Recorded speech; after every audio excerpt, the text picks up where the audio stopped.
Next up, we have my good friend Shannon Andersen. Shannon just returned from her travels abroad. She's here to bring us some more poetry. We've had a kind of a poetry night tonight, written for her recently deceased mother. Her mother died about a year ago. Shannon Andersen.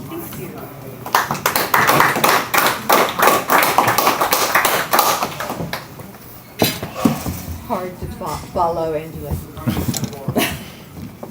But I'm glad it wasn't a comedy, because mine isn't. In my family, the women's relationships were tough.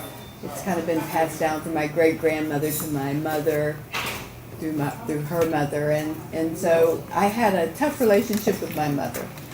And I was going to read a poem that I wrote in my 20s when she was getting her open heart surgery, and I was really angry, and but I decided not to. She died a year ago at 97, and the anniversary was just about 2 weeks ago. And when I got back, I talked to Mike on the phone, and he said there was an opening, so I said, okay, I'll read that. And I wrote it after I talked to Mike, and it's called I Have No Words. No poem has sprung from my breast. No phrases have laid themselves before me to encapsulate the relationship that was us. Mother, Mom. When I think of you, I think of strength, unbridled honesty, and a blunt, sharp edge that I acquired and used across my life, regretted and blamed you for. Mother, Mom, thank you for staying long enough for us to heal. Thank you for becoming that sweet, powerful, bright, and beautiful 97-year-old woman.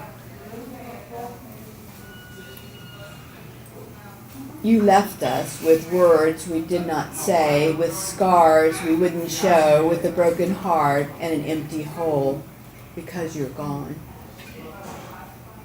I'm going to read one more poem, and it was written by my niece for my mother's memorial. And my niece is she has a doctorate in poetry. She has 2 doctorates in writing, and she's an amazing poet, and I feel very proud to read her poem. It's called Eulogy. My mother was an amazing grandmother. I cannot measure your death.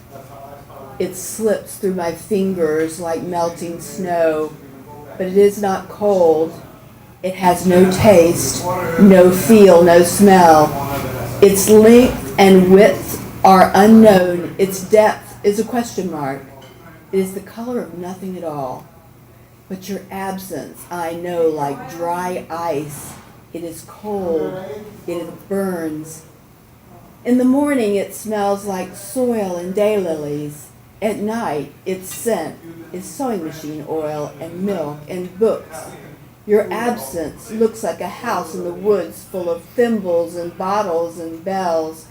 Sometimes it sounds like broken chimes or a whistle from a far-off place.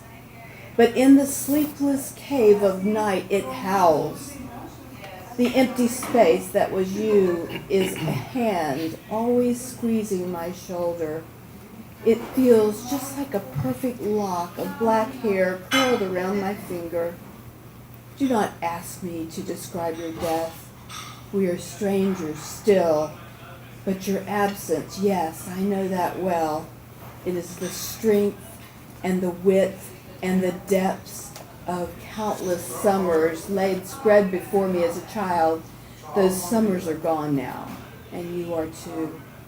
There is nothing left to do but to gaze on the nothing, nothingness that was once you. I have measured it well. It has a density of the entire ocean crushed into an acorn, and now I must pick it up and bury it in my heart. And that was written by Tracy Barnwell, my niece. I'm very proud of her.